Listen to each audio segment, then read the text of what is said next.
we've got some great success stories lately. We've helped people who needed to sell their home fast because it was damaged from the storms. We have people who we bought their home cash because they were just ready to move. We have people who we put on their home on the traditional retail market, got bidding wars, above asking prices, sold very quickly. So no matter what your path is, whether you want a quick sale, whether you want the most money, we'll execute the strategy that lines up with your goals, and you can find out your home value and apply for any of our programs at DuncanDuo.com. Again, that's DuncanDuo.com. So I want to talk about the Federal Reserve cutting rates, but first I want to get to something that my buddy Berlander sent me this week about political affiliation. There's a new website, and I would love to hear you guys' thoughts about this. It is a new platform that lets home buyers check their neighbors' political affiliations. Now, for some people, they may look at this and say, hey, I don't really care what my neighbor votes as or votes like, or I really don't want to be around a bunch of people that have an alternate political view system than me, and I want to be around people that think more like me. And, a few years ago, I would have thought that this was kind of silly and probably wouldn't impact much. And maybe just the morbidly curious would likely use a service like this. And the service is called Odyssey, or it's like Odyssey without the D. So it's Oyssey. And so what you can do is you can look up if you're thinking about making an offer on a house, and you can find out all the political registrations and affiliations of your neighbors. Now, again, years ago, I would have thought, this isn't going to be valid. This isn't going to work. This isn't going to mean anything. However, what I can tell you today is that we've never been more politically polarized, and we've never, used our wallet to voice our political opinion as well as where our families live than today. And I can tell you this because of how many people have moved to Florida since COVID based on some other states' draconian COVID restriction rules and laws, and how many people moved here because in their states they were far too left with how they instituted policy, and COVID was kind of the breaking point. So we see a lot of political movement now. We see people that leave Florida because they want to go somewhere to a blue state. We see people moving here from other blue states because they want to be in a red state. They want to be more around conservatives. And, and it's interesting because of all the years doing this, I had never really ever seen California license plates in Florida moving here, with the exception of the military. Now, look, we know that we have some soldiers and armed forces personnel, officers, PCSing to MacDill from places in California. I'm not talking about that. I'm talking people moving their families from California to Florida. And it just didn't happen. And now it's a regular occurrence. And whether you love or hate the number of people that have moved here because our population has grown, it's because Florida is operating as a successful state in those people's eyes.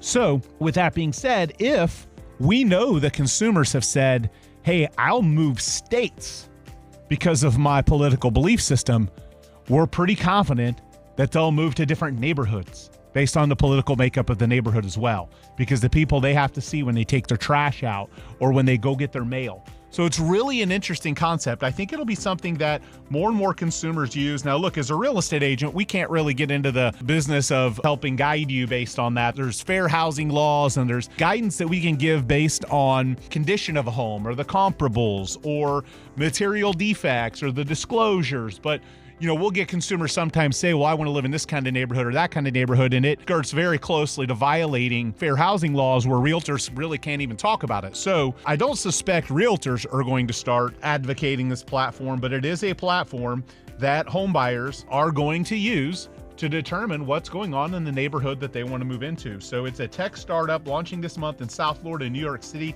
It lets buyers access neighborhood political affiliations based on election results and campaign contributions, along with housing trends and other social data.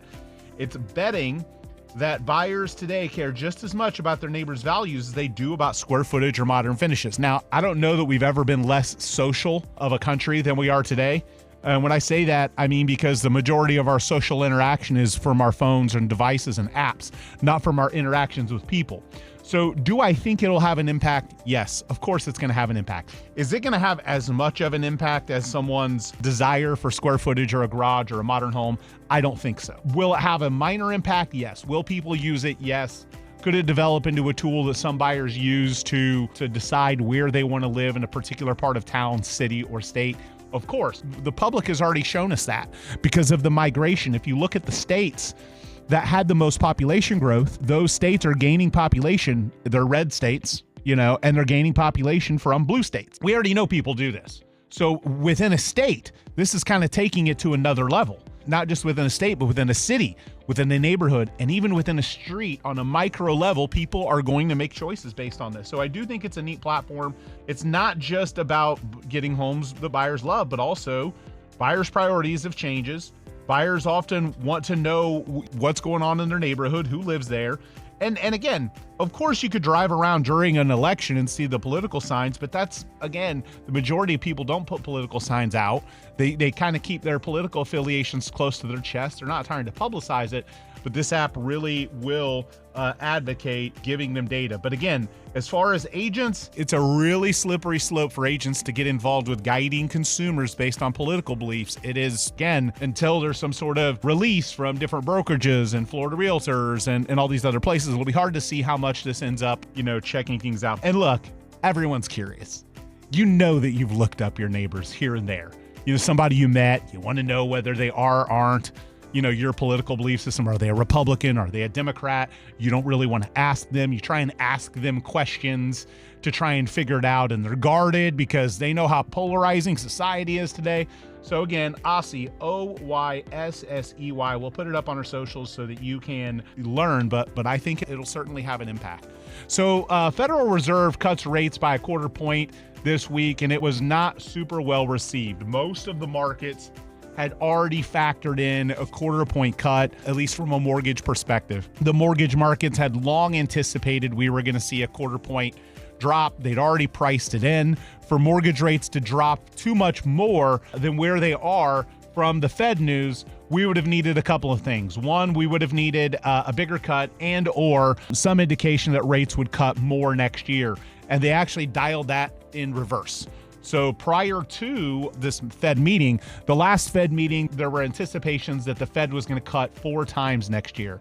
Now they've said it may only be twice next year. So they're wanting to keep inflation in check. And while President-elect Trump has proposed a range of tax cuts as well as scaling back of regulations, doesn't really have a control over the Fed and interest rates and Chair Jerome Powell. So the reality is it's going to be a work in progress. It's not going to happen quickly, and we're not going to see dramatic cutting of interest rates in 2025 like the stock market, and like a lot of people are hoping. It's why we saw some pullback the day of the news, a big drop in the stock market, a couple percentage point drop. So again, what does that mean for rates in 2025? They'll come down some. They're not going to come down a lot unless, of course, there's stuff that changes. But as of right now, we're not going to see a lot of change with mortgage rates from the news because the markets had already factored it in. So when you see that news, don't think all of a sudden mortgage rates are dropping. Now, what is going to drop a 1/4 point would be things like credit card rates, home equity lines, car loans. So does it help? Does it make things slightly more affordable?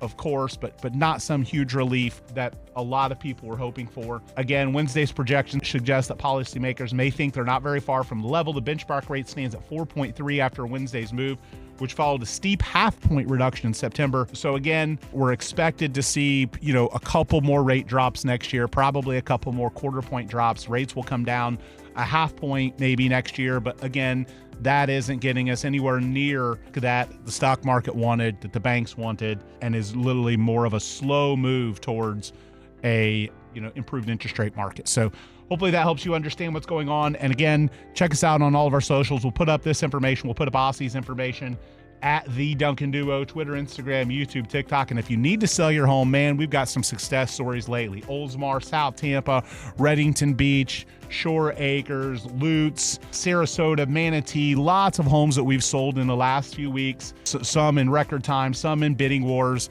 and some were just straight cash offer deals where we bought the property. So if you're someone that is looking for any of those options, whether it's the best price, the fastest sale, quick and cash and clean, we've got all the options at DuncanDuo.com.